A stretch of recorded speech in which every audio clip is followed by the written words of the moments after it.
Bonjour les amis. Faites-moi signe si vous êtes là. J'ai mon ordinateur juste à côté et je vais pouvoir voir si vous êtes connectés. Alors, je suis toute seule. Bon, une personne. Merci Frédéric d'être là. Merci pour ta fidélité. Deux personnes. Bon, je vais mettre Facebook sur mon ordinateur du coup. Hello. Voilà. Bisous, bisous, bisous. On va, comme d'habitude, hein, on va attendre 2-3 petites minutes que tout le monde nous rejoigne. J'ai 2 minutes, on a 2 minutes de retard. C'est pas vrai, je ne suis pas toute seule. Je suis accompagnée d'une. Salut Anna. Oui, je suis accompagnée de la femme la plus courageuse du monde, je pense. Et vous allez voir. Voilà, vous nous rejoignez petit à petit. Je vais en même temps regarder les commentaires ici. Là, je vois pas tous les commentaires comme d'habitude. Donc, vous êtes sur la page Georgie V de France. Bonsoir Anna, bonsoir, merci d'être là. Ce soir, on parle du cinéma, mais surtout cinéma documentaire et surtout cinéma documentaire fait par une femme extraordinaire. Et je suis d'autant plus ravie parce que c'est une femme et elle montre son courage et la peur de rien. On est toutes comme ça, hein, les femmes. Dame, c'est bien, super. Merci d'être là. Bon, je vais faire ma petite présentation comme d'habitude, vite fait, le temps que les autres arrivent. Voilà, et je garde mon ordinateur juste à côté. N'hésitez pas de poser des questions, parce que les questions, franchement, là, vous avez la possibilité d'avoir Nino Kirtadze en live. Donc, je ne pense pas qu'il y ait beaucoup de possibilités comme ça, hein, d'habitude. Posez les questions. Dès maintenant, vous pouvez poser des questions.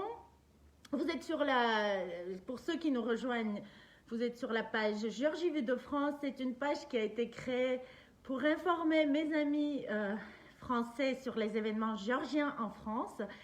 Petit à petit, pendant le confinement et juste après, j'ai décidé de faire des lives pour vous présenter des personnes formidables qui existent en dehors de la Géorgie, qui parlent français et qui peuvent vous expliquer les sujets, différents sujets, qui peuvent vous parler de la Géorgie et de thèmes différents. Nous sommes également sur YouTube.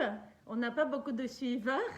Mais le but c'est pas d'avoir des suiveurs. Le but, c'est de vous transmettre les informations et de vous répondre. Merci à tous d'être là, à tous ceux qui sont là ce soir. Donc, voilà, ça augmente petit à petit, je vois. Donc, je vais me répéter. Et désolée pour ceux qui regardent l'enregistrement, car le live, c'est pas du tout monté. J'ai essayé de monter un live, mais j'y ai passé toute la nuit, donc j'ai abandonné tout de suite. Si vous êtes parmi vous, s'il y a quelqu'un qui est professionnel de montage pour qui ça prend pas énormément de temps, bah, contactez-moi parce que j'ai besoin de votre aide technique. Voilà. En tout cas, on va parler du cinéma géorgien. Vous savez que le cinéma géorgien est reconnu pour sa grande créativité. Il est très lié. Salut Georgi. Le cinéma géorgien est étroitement lié et connecté à son histoire, qu'on ne peut pas négliger parce qu'on a notre pays est très riche pour tout, pour la nature, pour la diversité des régions, etc. Mais il est aussi, on a une énorme histoire qui joue sur notre vie et qui joue sur tous les arts qu'on fait en Géorgie. Donc le cinéma est surtout très connecté à notre histoire. Les débuts de cinéma, si je me trompe, tu me corrigeras Nino tout à l'heure, c'est 1908, d'après ce que j'ai fait mon enquête. Je ne le savais pas de la naissance, mais bon, c'est 1908 on a l'adaptation sur l'écran, sur grand écran, des œuvres littéraires surtout. C'est seulement la deuxième moitié du XXe siècle qui se distingue véritablement par son style poétique, le cinéma géorgien. Oui, ce qui est intéressant, c'est qu'en France, on a On a des réalisateurs, des cinéastes très connus. Je ne peux pas ne pas citer Ottari Osseliani avec ses films formidables qui vit depuis les années 80 en France parce que ces films étaient interdits dans son pays natal qui est la Géorgie sous le communisme justement.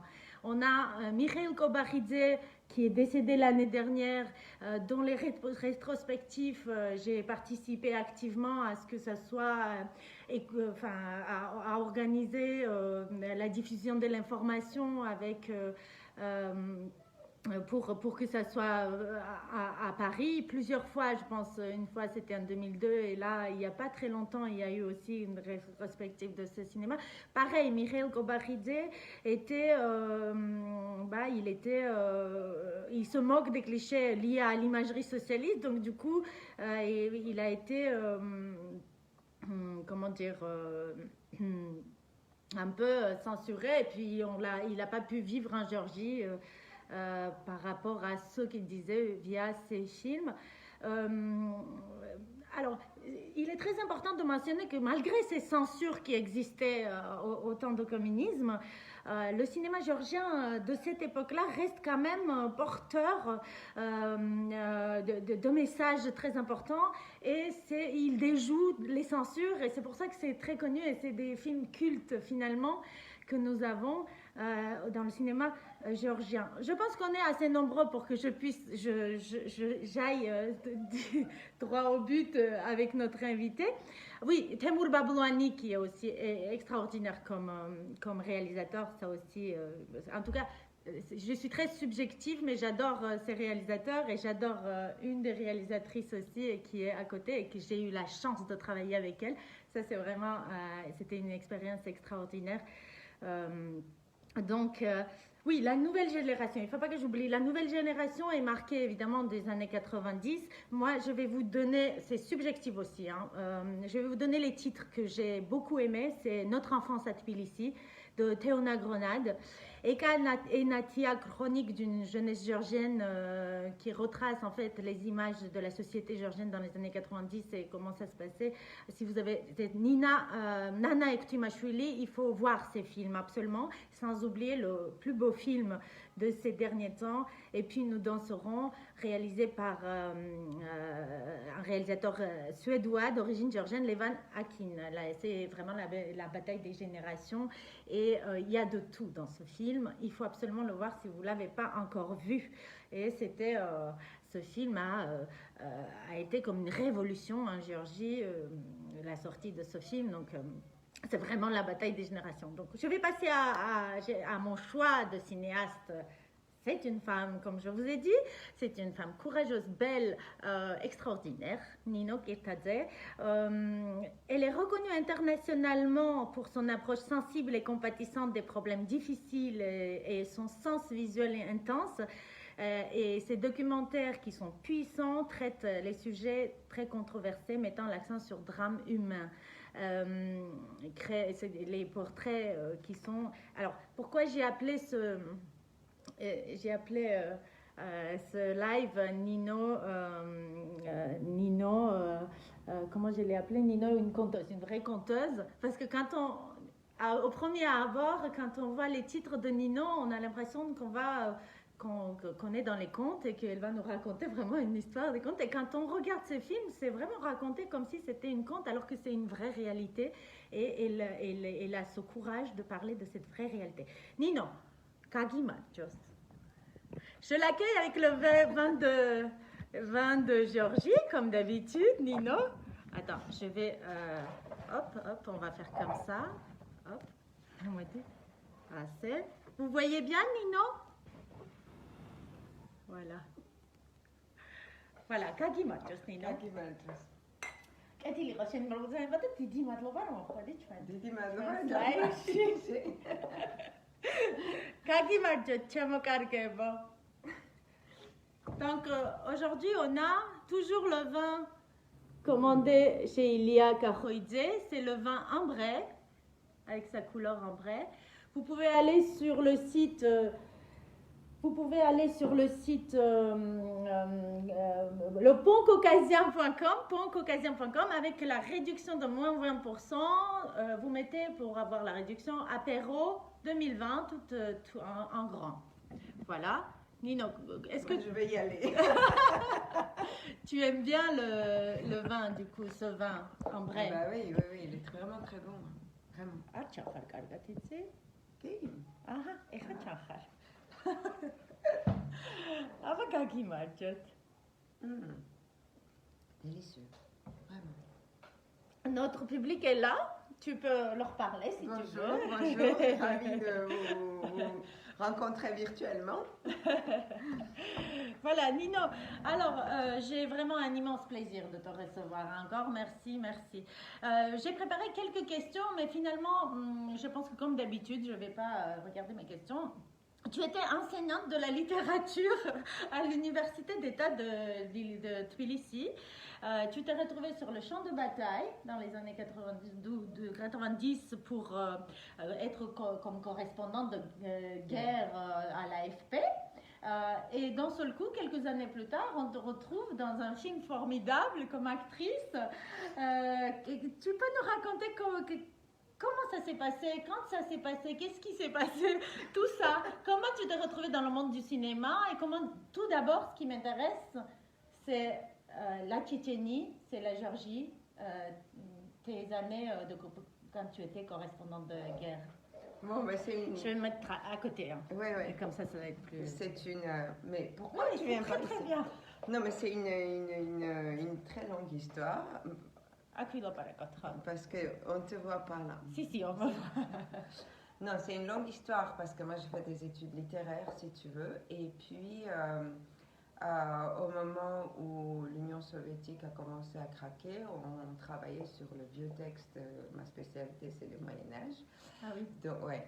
Et donc, il y avait une sorte de sens d'absurdité complètement totale et le décalage aussi était énorme. Donc, quand j'ai eu la proposition de travailler comme correspondant en Tchétchénie, je me suis dit d'abord... De l'AFP.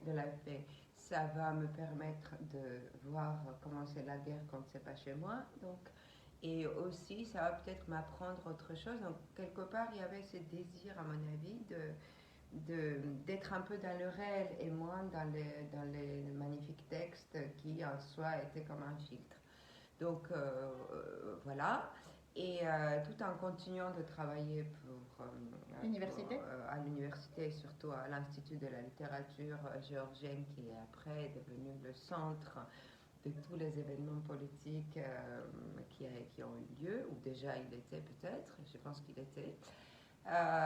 Donc j'étais allée en Tchétchénie, c'était encore avant la Première Guerre, je pense, c'était septembre 93 si ma mémoire est bonne, et personne ne pouvait imaginer évidemment que ça allait devenir une chose aussi odieuse, sanglante et violente que ça a devenu, parce que ça ressemblait à une espèce de, je sais pas, opposition, un peu à l'opérette, avec des personnages assez inoubliables. Et donc, du coup, j'ai vu cette guerre venir de loin et comment, en avançant, elle dénature, elle pervertit tous les rapports entre les humains, entre ce petit pays et le monde extérieur. Donc, et aussi, j'étais très, très près de ce qu'on appelle le mystère de la vie ou de la mort. Ça m'a appris beaucoup de choses. Et curieusement, cette histoire de mes débuts comme comédienne, ça coïncide avec l'accord de paix qui a été signé par le général Lebed à l'époque en Tchétchénie, et donc le fait que j'ai pu... Qui était nommé spécialement en fait pour ça. Oui, exactement. Donc voilà, c'est un nœud, c'est c'est comme un nœud qui a beaucoup influencé après de ce que je suis devenue, et aussi la tournure que ma vie et personnelle et professionnelle a pris quelque part. Oui, parce que aussi j'étais derrière la caméra et par moments devant la caméra, donc il y a cette espèce de chose que quand on passe très vite d'une position à l'autre, ça nous apprend beaucoup, beaucoup de choses parce que... Quoi, par exemple, c'est quoi quand on est dedans et d'un seul coup, il faut qu'on ressorte et on raconte tout ça Mais par exemple, vous avez, par exemple, en Tchétchénie, parfois, vous avez des vrais gens. Mais là encore, on faisait des choses évidemment, pour l'agence de presse, qui n'est pas du tout le même temps et le même tempo quand on fait un film. Mais, et donc, on peut complètement être dans notre histoire, comme beaucoup, par exemple, qui font ce métier, de vouloir vraiment savoir, sans vraiment avoir le temps de comprendre. Sur le coup, tu comprends rien, en fait, c'est ça. Oui, ça va très vite, donc on n'a pas le temps quand on travaille pour l'agence de presse. Ouais.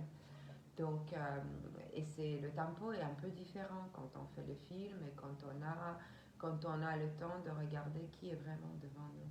Qu'est-ce qu'il cache et qu'est-ce qu'il ne cache pas. Qu'est-ce qu'il dit pour ne pas dire quelque chose d'autre. Donc, l'approche est différente. Et après, en sortant de là, comme comédienne, évidemment. Mais comment ça se fait justement? Est-ce que tu peux nous raconter cette histoire? Ok, il y a eu le cessez-le-feu de l'Ebed qui est arrivé, il y a eu cessez-le-feu, mais du coup, toi, tu es sortie de là-bas. Qu'est-ce qui s'est passé? Bon, en fait, en gros, c'était un grand siège. S'il va se passer quelque chose en Tchétchénie, donc le bureau était en Géorgie, à Tbilissi. De AFP à l'époque et plus tard Associated Press, il fallait être sur place. Donc on était à l'attente permanente de quelque chose d'horrible qui allait se passer pour partir tout de suite. C'était ça ma vie de journaliste. Et puis quand le cessez-le-feu a eu lieu, j'ai pu rester plus longtemps dans la capitale. Et donc à la il n'y avait pas de portable évidemment à l'époque et mon père me dit mais il y a des gens qui te cherchent pour le cinéma et je pensais que c'était une blague parce que mon père était totalement contre que je joue jamais dans ma vie dans le film de qui que ce soit et que je fasse de la comédie et je me suis dit que c'est quelqu'un qui s'amusait juste à voilà. Et un jour, j'ai décroché et qu'on m'a demandé de venir au studio pour faire le test. Mais après, comment ça se fait? C'est Nana Georgiadze qui raconte que quand on a fait les débats, qu'elle m'a vue en étant dans le bus, de la fenêtre du bus, que j'ai marché avec une baguette. Excuse-moi, il y a un problème de son apparemment. Ah bon? Tu sais ce qu'on va faire? Excuse-moi Nino, hein? Je suis technicienne, réalisatrice. Tu vas te rapprocher. Voilà, on va le rapprocher. Est-ce que ça va mieux les amis? Oui.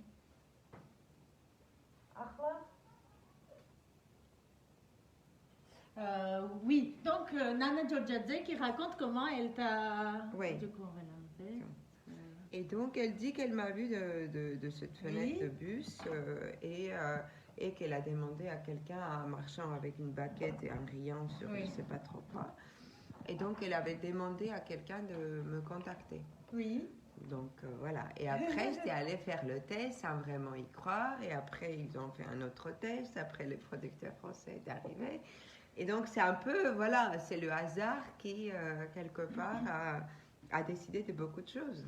Oui, alors tes impressions, tes sentiments, justement, d'avoir été sur le front et d'un seul coup, de te retrouver en tant qu'actrice, est-ce que c'était comme une détente pour toi? C'était quoi tes impressions à la fois, c'est une détente, mais à la fois, c'est très intéressant comme univers à explorer.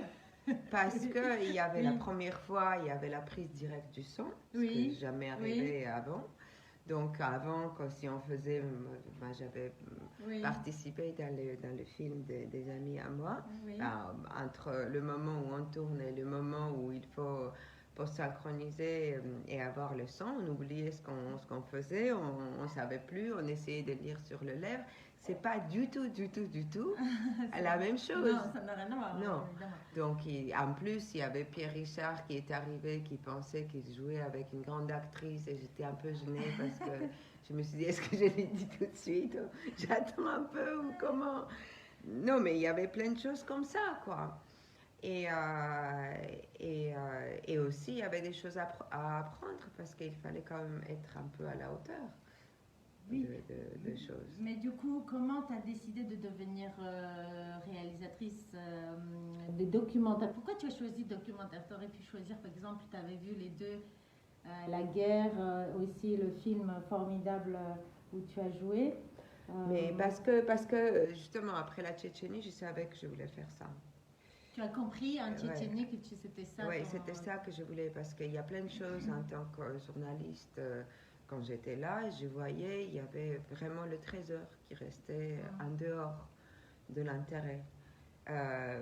Tout ce qui, le film que j'avais fait sur la Tchétchénie, justement, j'utilise les pauses, les hésitations, le moment de perdition, parce que c'est ça en fait qui fait réfléchir. C'est une énorme fragilité qui s'ouvre à ces moments-là, qui est très... c'est comme le Covid un peu, enfin, ça pose des questions, parce qu'il y a une abîme, on ne sait pas ni comment... une fois que ça a commencé, on ne sait pas du tout à quel moment ça s'arrête. Donc ça amène une réflexion, on se demande qui on est, on se demande qu'est-ce que c'est ce monde, on se demande pourquoi les gens se comportent comme ci ou pas comme ça. Il y a aussi le moment de flottement ennemi, pas ennemi, il y a un moment où on voit que le victime. Donc tout ça, c'est vraiment la matière au cinéma documentaire. Et je savais déjà après la Tchétchénie qu'un jour j'allais faire ce film. Après, bon, j'avais pas fait grand-chose en tant que metteur en scène à l'époque, et je savais pas du tout si j'avais des épaules pour faire ça, ou est-ce que ça... Mais tu as fait des études là-dessus? Non. C'est vraiment, tout est naturel? Oui, c'est venu en apprenant, et moi je suis maintenant, je pense que je suis à 10 ou 11 films, mais chaque film on apprend, et à chaque film, et du coup je sais pas si c'est bien ou si c'est pas bien de faire des études ou pas, mais apparemment, permets-moi, mais tous les deuxièmes films que tu as fait est primé. Donc, si tu me demandes mon avis, il faut vraiment, c'est pas il faut avoir cette vocation finalement, et il faut sentir. Je pense qu'il faut vouloir, tu sais, il faut vouloir mais vraiment. Si je veux faire un film, ça non, sera mais impossible. si tu veux vraiment, tu le feras. Je pense qu'il y a quelque chose dans le métabolisme ou dans le cerveau ou dans le sens qu'on porte qui s'accélère une fois que la volonté est là. Après, les solutions arrivent. Aussi bête que ça puisse... C'est une arme idéologique finalement. C'est-à-dire que quand l'idéologie, tu veux combattre quelque chose avec l'idéologie, c'est toi tu as pris ça, le cinéma, comme arme idéologique. Non, c'est vraiment le désir. Et c'est le désir que si, je sais pas, si je me mets dans la tête que je sais voler, si ça va marcher ou pas. Mais toutes les forces de l'être vont dans cette direction, et forcément ça donne quelque chose. Ça donne les choses trouvent un sens, trouvent une sortie, quoi. C'est incroyable parce que, oui, par exemple, avec Durakovo, le village des fous, c'est vraiment un témoignage spectaculaire sur l'emprise de la propagande de Poutine. Donc, tu arrives à faire ça comme ça naturellement, voilà. C'était le film le plus compliqué de ma vie. Ah oui, pourquoi, Nino? C'était le tournage le plus malheureux, parce que c'est compliqué comment dire, quand on n'aime pas son personnage, et quand on n'aime pas forcément les gens qu'on tourne, c'est très compliqué comme exercice. Et puis le deal était qu'il pouvait arrêter le tournage à tout moment. Donc on passe notre temps à demander, est-ce que ce moment-là est là? Est-ce que c'est demain? Donc on est tous sauf tranquille. Ouais. Et quand je suis arrivée après avoir fini de tourner, je pensais qu'il n'y avait pas le film. Donc il marche parce que l'atmosphère de ce tournage est là. Et pour vous dire qu'il n'y a que 30%, peut-être même 10 peut-être. Mais il n'empêche qu'il obtiendra le grand prix SCAM à Paris et le prix de la meilleure mise en scène aux États-Unis. Oui. Oui, ça c'était vraiment, j'étais contente.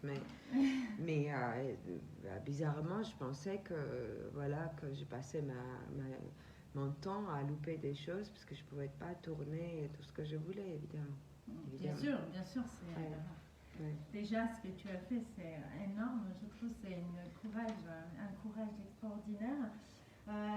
J'aimerais savoir si parmi tous ces films, tu as un joyeux. Est-ce que toi, tu préfères un de tes films? C'est comme, est-ce que c'est comme on te dit, tu préfères qui, comme papa ou maman? Non. Non, il y a Je un veux dire, film oui. que j'aime beaucoup parce que le tournage était fantastique. Bon, encore une fois, moi je veux l'adresse. L'adresse, je répète, hein, pour le vin, l'adresse c'est Mais pancaucasien, c'est pas grave. pancaucasien.com avec apéro 2020, on a moins 20%, je commande tous les mois du coup. Kagi Madjot, Mais tu es on mon te voit calme, pas. c'est pas grave, à la fin on verra. Ils m'ont assez vu, je pense. Et du coup, on disait, oui, est-ce que tu as ton film? Oui, et donc le film s'appelle Dites à mes amis que je suis mort. Ah oui, j'ai vu, mais Ouais. c'est formidable, mais c'est une mise en scène de comment mort et tout ça. En fait, c'est un film qui parle de la mort, mais en Oui, gros, il mais dit qu'il est sur la vie. Oui. Il est sur l'imaginaire, il est sur le lien qui ne s'efface pas. Et on a tourné tout le film en 13 jours. Ah oui, C'était quand même. invraisemblable. Bon, il y avait une longue préparation quand même pour savoir avoir un peu de repères. Bien sûr. Et avec une équipe internationale, le chef opérateur polonais, l'ingénieur du son français. Ah, Et génial. il y avait un ami à moi qui est un fantastique photographe qui, par l'amitié, a fait mon assistant Gouram Tibarashvili. Ah, Et on a ri comme des fous et on était heureux comme des enfants. Et c'est vrai que j'ai découvert quelque chose dont j'avais pas vraiment connaissance, à quel point l'imaginaire dans cette région est invraisemblable. Ça pouvait être une nouvelle de Borges et les gens... oui. Ouais, c'est incroyable, quoi. Moi, j'aimerais que tu parles d'un film, c'est Something About Georgia, qui a été tourné pendant la guerre de 2008. Je rappelle mes spectateurs que dans 2 semaines, on aura Régis Janté, je ne sais pas si je t'ai dit Nino, Régis Janté qui va venir nous parler de la guerre de 2008. Ce serait l'occasion que c'est un avant-goût de ce qu'il va dire, on peut pas dire avant-goût, mais voilà, de la guerre 2008 où Nino a fait un film avec notre ex-président Saakashvili. Est-ce que tu peux nous dire ce tournage? Est-ce que tu peux nous dire comment tu t'es retrouvé? Qu'est-ce qu'il y avait avant, pendant, après tout ça, tout ce que ça... C'était bizarre parce que j'ai commencé à tourner quand il y a eu les premiers j'ai commencé à vouloir le faire quand il y a eu quand le gouvernement a reprimé le IMEDI à l'époque. C'était au mois de novembre. D'accord. Et au mois de novembre, j'étais allée pour demander la permission parce que je voyais ça autrement, la dramaturgie. Et quand j'ai su qu'il y aurait des élections et que voilà, à nouveau, on allait demander au peuple à qui il fait confiance ou pas, je me suis dit, voilà, les noyaux dramaturgiques, c'est ça. Donc le tournage, le nôtre, a commencé, sans trop savoir comment ça allait se développer, pendant ces élections. Très exactement, le 31 janvier 2007. Donc les premiers 10 jours, c'était voilà, le début des élections en janvier, après comment ça s'est fini et tout ça, et après je suis partie. En attendant, qu'est-ce qu'il allait se passer après? Donc on a commencé avant la guerre, on a tourné tout ça, voilà. Et en août, quelques mois plus tard, quand la guerre a commencé, j'étais partie et du coup je ne pouvais pas avoir l'assurance, donc je me suis débrouillée un peu pour tourner soit avec des amis qui étaient là déjà, soit moi toute seule, et je ne suis pas une super caméraman non plus. Et j'ai tourné à peu près pendant le début de la guerre jusqu'au, je dirais, le tout début septembre. Après, je suis revenue à Paris. Et là, Arte a signé et j'y suis revenue pour finir quand il y avait les observateurs européens. Donc le film, il marche sur le triptyque. Oui. Et, il paraît qu'ils n'entendent toujours pas. Ah bon? On n'entend pas bien. On n'entend pas bien. Est-ce que... On va parler un peu plus fort alors. On va parler plus fort, Nino. D'accord. Comment je peux faire alors? Oui. Non, juste... voilà, tu peux parler un peu plus fort, comme ça. Vous nous dites, hein. Parce que c'est dommage si tout ce que Nino raconte, vous n'entendez pas. C'est vraiment dommage. Alors, voilà. Est-ce que c'est bien maintenant? Tout raccord. Est-ce que c'est bien? Ou pas? Microphone body Nino. Ah, c'est David qui avait pas ma semaine. Essaye. Je vais. Alors, est-ce que maintenant c'est bien? Voilà. Bon, bah ça c'est bien. Voilà. Et donc, ce qui était, c'était la première fois que je pouvais pas filmer parce que les gens avaient peur. Oui. Qu'on le retrouve après. Bon, comme j'ai un physique un peu, on ne sait pas du tout d'où je sors, je pouvais parler avec des soldats russes. Non. Et donc, quand il y avait des checkpoints, par exemple à Khalkhori, je pouvais ça. J'ai même donné un rendez-vous confidentiel au commandant de Srin Valley parce que je l'ai vu avec les députés de l'Assemblée nationale de France. Il y avait un groupe de députés qui était arrivé, donc j'étais avec eux et j'ai pu parler avec lui. Et après, toujours quand on fait ce genre de choses, on se demande mais où est la fin en fait? Parce qu'évidemment, on ne va pas trouver. Et la fin, en fait, j'ai eu, je ne sais pas si je peux dire un coup de bol, mais on est arrivé dans un village, j'étais du côté géorgien et de l'autre côté, c'était le côté russe. Et il y avait des chars qui ont commencé à rentrer dans un village et il y avait toute cette conversation qui se passe pendant. Et heureusement que je suis partie avec l'officiel qui voulait parler avec le côté russe. Et en fait, tout est filmé avec ma petite caméra, alors que mon chef opérateur français, qui est resté sur place, pouvait avoir une vision plus large. Donc, si on n'avait pas cette séquence, il n'y avait pas de fin. Cette séquence laisse entendre comment ça aurait pu commencer. Comment c'est vraiment une espèce de encore des nœuds à plusieurs nœuds qui sont impossibles à dénouer, qui sont dus à une espèce de, comment dire, confusion voulue. Et en fait, il arrive un moment où aucune partie n'arrive plus à réfléchir. Et une fois que c'est parti, après c'est très difficile d'arrêter tout.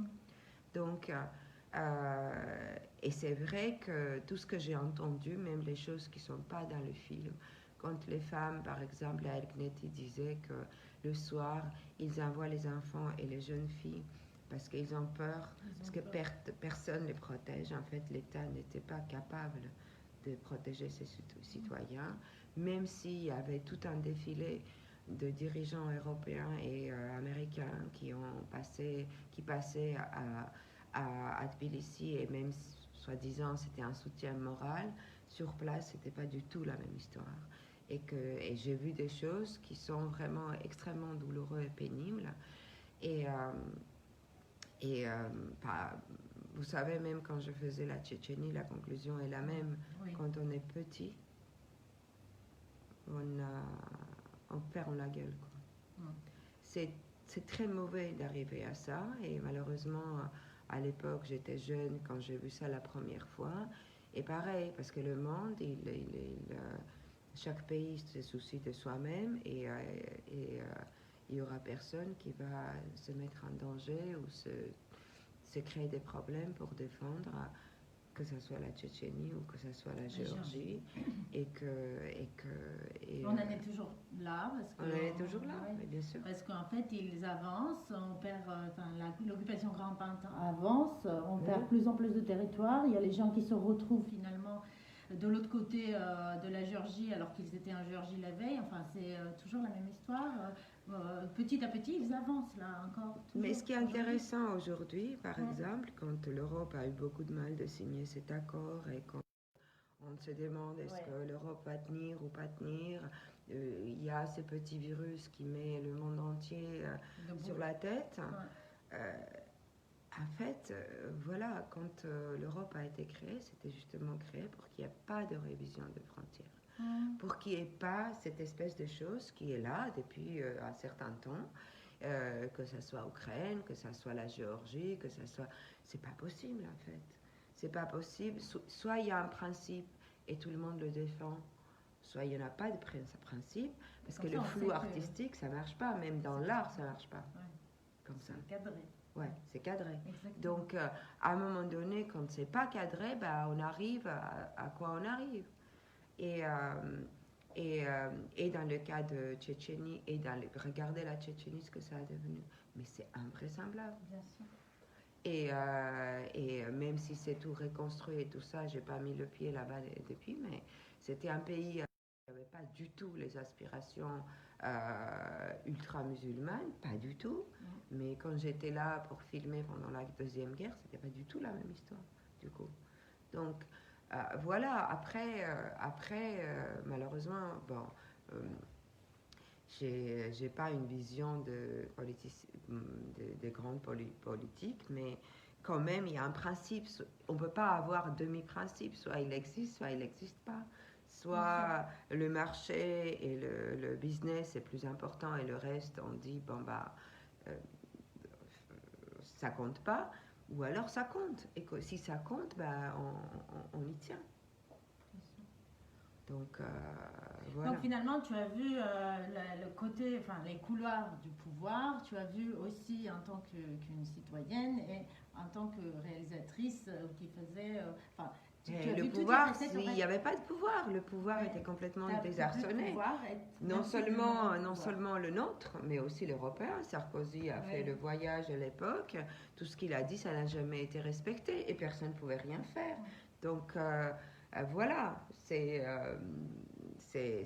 Il était où le pouvoir? Et en fait, ce qui est intéressant, le nombre des exactions a été beaucoup plus important après l'accord de paix qu'avant. Après l'accord de paix, une fois qu'il était signé, personne n'allait le compter. Donc, c'est ça qu'il faut voir aussi un peu. Mais voilà, donc après, la Géorgie, c'est un petit pays, et puis voilà, elle ne peut pas apporter au monde des choses extrêmement importantes pour qu'on dise ah bah on n'est pas, ouais. Et puis voilà, après c'est juste une réalité. Nino, depuis 2 ans maintenant, il me semble que tu es représentante de la Géorgie à Eurimage. En fait, c'était depuis un an. Un an, oui, un an. Oui. Tout juste un an. Oui, félicitations. Alors, merci, c'est assez récent. Du coup. Merci. Je t'ai félicité déjà sur... alors, pour nos auditeurs, Eurimage est le Fonds culturel du Conseil de l'Europe, créé en 89. Il regroupe 39 États membres de cette organisation et basé à Strasbourg. Et il y a Argentine et Canada qui sont membres associés, c'est ça? Exact. Et quelle est ta mission? En fait, c'est la dernière étape pour le financement de coproduction, Eurimage. Donc, il y a le projet du monde entier, magnifique projet, qui arrive à Eurimage pour demander des sous. Oui. Hein? Ce qui est important pour faire un bon... oui, donc c'est impératif que ce soit une coproduction avec 2, 3, 4 pays. Et puis, mon rôle en tant que représentant de Géorgie, c'est de défendre des projets géorgiens. Et aussi, une fois par an, où je dois faire partie du jury qui décide l'attribution ou pas sur l'ensemble des projets présentés. Donc l'année dernière, j'étais en décembre. Cette année, c'est encore, je pense que c'est en décembre que je suis dans cette commission-là. Et aussi, c'est un lieu de réflexion, quel type de projet doit défendre le Fonds européen. Qu'est-ce que ça veut dire, les écritures non conventionnelles? Comment on peut le protéger? Comment l'Europe et le Conseil de l'Europe peut préserver l'identité culturelle européenne qui est en même temps nationale. Donc, comment on s'entend tout en étant parfois concurrents et parfois des alliés. C'est ça. Et en fait, il y a beaucoup de choses qui parlent de l'Europe. Quand je suis arrivée à cet endroit, je pense que c'est vraiment très intéressant à réfléchir de quoi l'Europe est faite, qu'on est obligé de s'écouter et obligé de s'entendre, et comment l'accord ou le compromis peut être trouvé. Avec nous, on est tous avec des sensibilités différentes, avec les racines différentes, et quand même, quand on parle de l'art, on arrive à s'entendre, et je trouve que c'est quand même pas rien, quoi. Oui, non, c'est pas rien. Du coup, la Géorgie, c'est la première fois qu'elle est membre. Enfin, on a mais elle est membre depuis 2012. Mais on n'a pas eu, non? Si, il y avait une représentante avant qui dirigeait le centre de cinéma national avant, de 2012 jusqu'à l'année dernière. Après, elle est partie et moi j'ai pris. On m'a demandé de. Voilà. Et de la part de la Géorgie, alors, qu'est-ce que tu peux nous dire? Est-ce qu'il y a des productions qui sont... Ah non, mais oui, c'est extrêmement actif quand même. Oui, non, mais les producteurs, mais vraiment, c'est pas du tout la paresse. Ils sont sur tous les festivals, ils bossent, ils essayent de préparer au mieux. Mais quand je suis venue en France, il n'y avait rien de tout ça. Oui. Mais jamais on aurait vu à l'Académie européenne un film géorgien ou dans un festival international, les films géorgiens être là dans la compétition. C'est pas du tout la même histoire, mais du tout. Donc, non, mais c'est vrai que cette rupture qu'on a connue dans la tradition cinématographique, elle est vraiment pas du tout là, quoi, maintenant. Et il y a plein de nouveaux noms, les jeunes, avec beaucoup d'énergie, avec beaucoup d'idées. Par exemple, là, bon, le Cannes n'a pas eu lieu, mais il y avait un film géorgien dans la compétition officielle faite par une femme. Donc, oui, c'est quand même, ça progresse, quoi. Ouais. Génial. Alors, j'avais justement pour les jeunes, j'avais envie de te demander qu'est-ce que tu conseilles aux jeunes qui se lancent dans la réalisation et voilà, qu'est-ce que tu leur conseilles? Ben, voilà, la réalisation, c'est une chose pour moi en tout cas, parce que mon parcours veut ça aussi. C'est quelque chose qui, comment dire, ça suffit pas seulement de regarder les films, mais la peinture, la musique, les livres, ça nourrit énormément l'imaginaire, et puis il faut vouloir, quoi. Il faut pas se laisser intimider, il faut vraiment vouloir.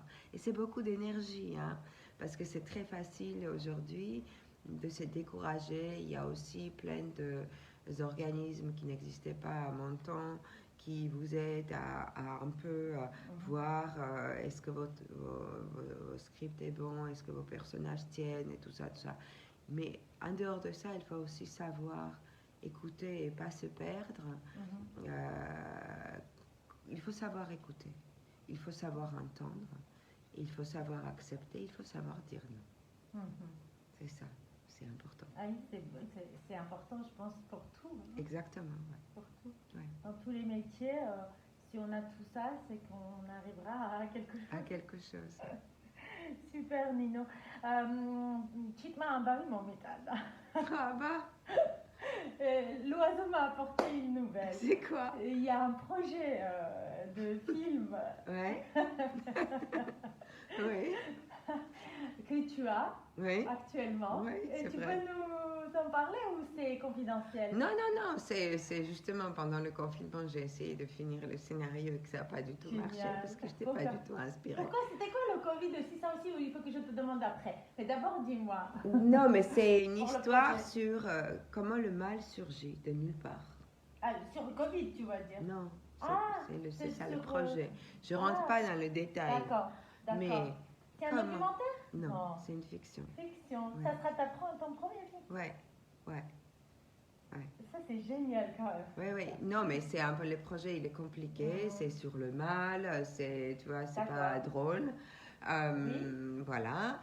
Ma productrice française me dit, c'est pas avec ça qu'on va gagner de l'argent. Et elle a raison. Non, mais malgré tout, c'est un projet qui me tient à cœur vraiment et et qui dit en fait qu'on n'est pas du tout préparé à ça. Mm. Qu'on est vraiment à cette arrivée improvisée du mal, on ne sait pas quoi faire face à ça. Bien sûr. Donc ça, c'était quelque chose que tu as réfléchi et qui t'a donné envie. C'est le confinement, en fait, finalement. Non, non, Non? non, Avant. c'était avant le C'était confinement. avant. Je devais juste boucler certaines choses Ouais. avec le confinement. Il y a ça et il y a l'autre qui va être semi-documentaire parce que les grandes figures... Ah, t'as deux projets Oui, oui. en cours. Mais Oui, c'est oui, oui, génial. oui, oui. Mais les deux, c'est sur la violence. Ah, deuxième, c'est quoi, là? Sur la violence. Sur la violence conjugale. Ah, Et je trouve que c'est aussi un thème extrêmement important parce qu'aujourd'hui où on dit... partout. Oui, oui. Là, c'est vraiment très intéressant parce que je crois que pas les gens qui font qui vont jouer leur propre rôle en fait comme les grands psychologues et psychiatres Oui. qui ont vraiment fait révolutionner des choses et aussi des vrais personnages. Enfin, c'est compliqué à mettre en place, mais je pense qu'on va y arriver parce que comment la justice devient une mise en scène, comment la parole n'a aucune valeur, comment on arrive à transformer le réel à une espèce de farce sordide.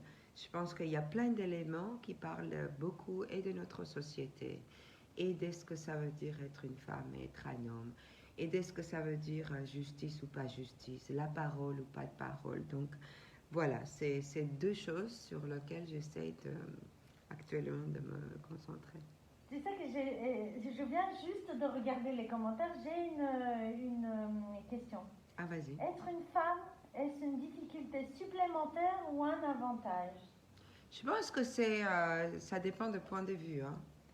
Parce que pour moi, c'est un avantage. Parce que je pense que enfin, j'ai jamais été un homme, mais je ne sais pas comment c'est de l'autre côté. Mais en même temps, vu la sensibilité, vu qu'on est mère, qu'on est épouse, qu'on est amante, qu'on est aussi, qu'on peut être aussi guerrier, qu'on est fille, qu'on est tout ça, c'est quand même extrêmement riche comme palette émotionnelle et comme le point de vue aussi, qu'on travaille, voilà. Et je pense qu'en termes de richesse émotionnelle, c'est quand même extrêmement intéressant de ce qu'on peut recevoir et de ce qu'on peut donner. Et aussi, si, par exemple, quand j'ai tourné la Tchétchénie ou même Dourakovo, je pense que c'était un peu flippant d'être une femme, mais en même temps, si j'étais un homme, il m'aurait montré à la porte immédiatement. Donc la discussion n'aurait même pas eu lieu. Donc voilà, c'est comme toutes les choses magnifiques, il y a un danger. Mais bon, on les porte avec dignité qu'on peut avoir. C'est sûr, c'est sûr. Ouais. Alors, je vais... oui, tout à l'heure, je voulais te demander les films qui sont en projet. C'est à peu près, tu sais, pour quand ça va être prêt. Ah prêt. C'est très... justement, le Covid a fait que tout est long maintenant, encore plus qu'avant. Donc pour la fiction, c'est une autre démarche que dans les documentaires parce que le financement nécessite plus de temps, toujours. Donc on verra, mais j'aimerais bien que la Géorgie soit impliquée là-dedans, donc on verra comment on peut le faire. Et pour l'instant, c'est très très... À mon avis, jusqu'au septembre, tout est mort parce qu'il n'y a rien qui est possible dans cette configuration d'aujourd'hui. Et à partir du mois de septembre, on verra. Mais normalement, si vous voulez, un projet documentaire, si ça va très très très vite du moment de début de l'écriture jusqu'au début de tournage, ça prend un an et demi. Hein? Après, il y a tournage, montage et tout ça. Donc, on va dire 2 ans et 2 ans et demi. Pour la fiction, c'est beaucoup plus long. Ça peut prendre de 3 ans de chercher des financements dans les meilleurs délais. Ah, donc c'est plus... Beaucoup plus long. Ouais. Oui, on ne se rend pas compte, tu sais. Oui. Et une des raisons que j'ai fait toujours les documentaires est aussi ça, parce que j'ai du mal à attendre, mais il faut attendre. Parce que l'enjeu financier n'est pas du tout le même dans la fiction. Ouais. Bien sûr, en tout cas, on va regarder si on a des commentaires. Hein. Oui. Et parce que ça fait déjà un moment que Nino nous parle. Alors, est-ce que vous avez des questions? C'est maintenant ou quels sont les prochains projets de Nino? Tu en as déjà parlé. On entend très bien. Si on avance, je vais aller acheter du vin au pont Caucasien. Je suis à 30 minutes à pied. Alors, il y a Akaki qui nous dit il est à Cannes et il va aller voir le pont Caucasien directement pour acheter du vin. Bon, bah, voilà, c'est pas mal. Damien qui met les liens des films de Nino. Merci, Damien. Il était sur Tchétchénie. Bon, bah, on n'a pas de questions. C'est quoi ça? On a beaucoup parlé. Oh, non, il n'y a pas de questions. Oh, dis donc. Bon, bah voilà. Nino, on n'a pas de questions. On va... Ah bon, voilà. Je vais revenir. Kauma Jos Francis et Hamochwadi. Voilà. Est-ce que ici il y a des prévus pour quand? Ça, tu l'as dit, je pense. Vivement que la fiction sorte. Ah bah, tu m'étonnes. Être une femme, ça, je te l'ai déjà posé. Ici, quels sont les prochains projets? Bon, ça aussi. Bon, bah, il n'y a pas de question. C'est quoi ça? Bon, bah, alors, on va remercier notre cher invité Nino, formidable Nino, pour pour cette intervention. Merci beaucoup. Je suis désolée, je ne suis pas du tout journaliste. Je ne sais pas comment ça se passe. Et avoir invité une aussi grande réalisatrice primaire, c'est un peu... Voilà, j'espère que ça a été quand même. Hein? Est-ce que ça a été, les amis? Que pensez-vous de l'approche sur le mal de Ruben Östlund, Cyril Letellier qui nous dit ça? On n'arrive pas à bien... Il ne pourrait nous raconter l'histoire le lundi? Non, je m'ennuie. Est-ce que Nino pourrait nous raconter l'histoire de lundi? Il y en a qui ont fait des recherches, hein? T'as vu ça? Je vois ça, ouais. Ah ouais, non. Non, mais je peux, évidemment je peux. Parce que chaque fois, ça se raconte autrement. Enfin, c'est Mosco qui est un ami cher et un formidable réalisateur. Un jour, il arrive chez moi et en fait, il collectionne des blagues. Oui. Et c'est là où il faut parler, Nino, parce que moi, je connais. Toi, oui. Oui. Oui. Et donc, elle va pas là. Et là, il y a une autre question. Mais oui, bon, c'est pas grave, ouais. on va voir après. Non, mais c'est une histoire qu'il y a un montagnard qui, dans les montagnes de Géorgie, je ne sais plus si c'était Repsuleti ou Swaneti, il tient son journal. Et bon, il dit lundi, bon, bah voilà, je m'ennuie. Mardi, je vais aller voir mon voisin pour un peu me distraire. Mercredi, le voisin vient me voir, on a beaucoup bu, on a crié l'un sur l'autre, il m'a giflé. Alors, jeudi, mais j'étais allée chez les voisins, j'ai mis le feu dans sa maison, et comme ça va l'apprendre comment se comporter. Donc, vendredi, il dit, il est toujours dans le journal, bon bah, aujourd'hui, mais je n'étais pas à la maison. Les voisins sont venus. Il a mis le feu dans ma maison. Il a tué mes chiens. Et quand je suis rentrée, j'ai retrouvé mes enfants terrifiés et ma femme qui s'était cachée dans une petite maison à côté. Et je vais lui apprendre la conduite. Donc, samedi, je vais chez les voisins. J'ai pris mon fusil. J'ai tué son père, j'ai tué sa femme, j'ai tué tous ses enfants. Il essaye d'échapper, mais je les vise, et en fait, je l'ai quand même raté, mais j'étais contente parce que j'ai tout brûlé, il n'y a rien plus qui tient chez lui. Samedi, il dit, le voisin est venu, j'étais pas là, il a tué ma femme, il a tué mes enfants, il a tout brûlé, il a brûlé ma maison. Et moi j'ai pris mon fusil, j'étais allée, je l'ai trouvé, je l'ai tué. Lundi, je m'ennuie. J'adore. Il me semble que c'est l'anecdote préférée de ton père. C'est mon père qui a mis ça, c'est tellement absurde, tu vois. Merci beaucoup, merci Sophia pour cette question. Sophia qui nous a...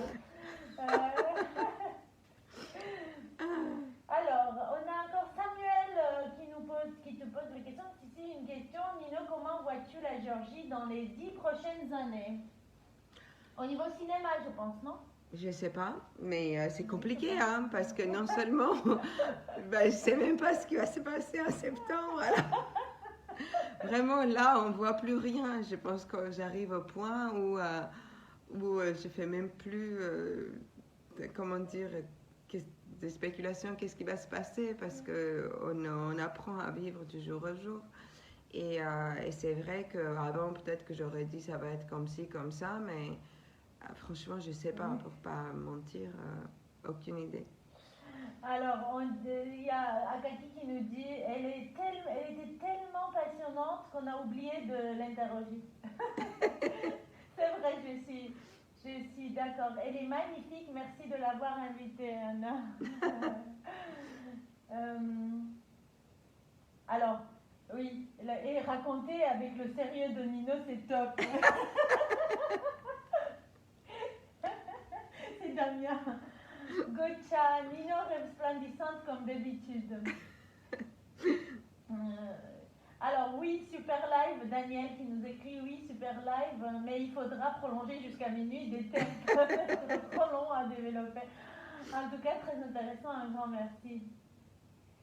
Samuel, le pays, pas seulement le cinéma, les 10 ans. Oui, mais le pays, ouais, le pays, parce que comme on disait que c'est un petit pays qui dépend beaucoup des grands pays, on décide, mais on ne décide pas de tout, quoi. Donc, les temps sont tellement incertains que c'est très, très compliqué pour moi de dire quelque chose qui peut être plausible. Mais vraiment, j'ai aucune idée maintenant. Ouais. Merci beaucoup à Diana qui pose la question. Nino, vous voulez dire quoi par vos films en général? Mais en général, c'est toujours le même thème, si vous voulez, parce que c'est l'homme et le pouvoir, l'homme et la mort, l'homme et le danger. Oui, c'est l'homme dans le monde. Enfin, c'est large, mais en même temps, c'est ça. Qu'est-ce qu'on est? Enfin, j'essaie aussi pour moi de comprendre qui on est, qu'est-ce qu'on cherche, qu'est-ce que ça veut dire être sur cette terre? Est-ce que ça veut dire quelque chose? Et comment on s'aime, comment on s'entend, comment on se déteste, qu'est-ce qu'on devient? Est-ce qu'on peut devenir quelque chose qu'on n'aurait jamais pensé de devenir aussi? Hein? Oui, c'est... Ouais. Effectivement. Ouais. On reste... merci énormément, Nino. Mais merci à toi, c'était vraiment... Encore beaucoup de fois, merci à tous nos auditeurs, merci d'avoir été là. Je vous rappelle, vous avez été sur la page de Géorgie Vue de France. Vous pouvez revoir l'enregistrement de ce live. Et désolé pour ceux qui vont regarder l'enregistrement parce que bon, le live ça passe, mais un enregistrement vous pouvez zapper en fait, aller en avancer. Mais voilà, merci à tous. Merci et merci à Nino surtout. Alors, ça ne va plus être, les émissions ne vont plus suivre tous les vendredis parce que je vais me faire des petites vacances. Donc, ça va être début août. Je vous dirai exactement, ça sera surtout, enfin, je ne sais pas si ça sera vendredi avec Régis ou un autre jour. Donc, suivez la page. Invitez vos amis pour liker la page. Quand vous le suivez, likez aussi parce que les likes, ça donne la possibilité de pouvoir diffuser d'autres informations. Donc, n'hésitez surtout pas. Si vous aimez, bien sûr. Si vous n'aimez pas, c'est pas grave. Il y en aura quand même qui aiment. Vous, si vous êtes là, c'est sûr que vous aimez. Donc, merci pour ça. On vous embrasse. Au revoir. À bientôt. Au revoir.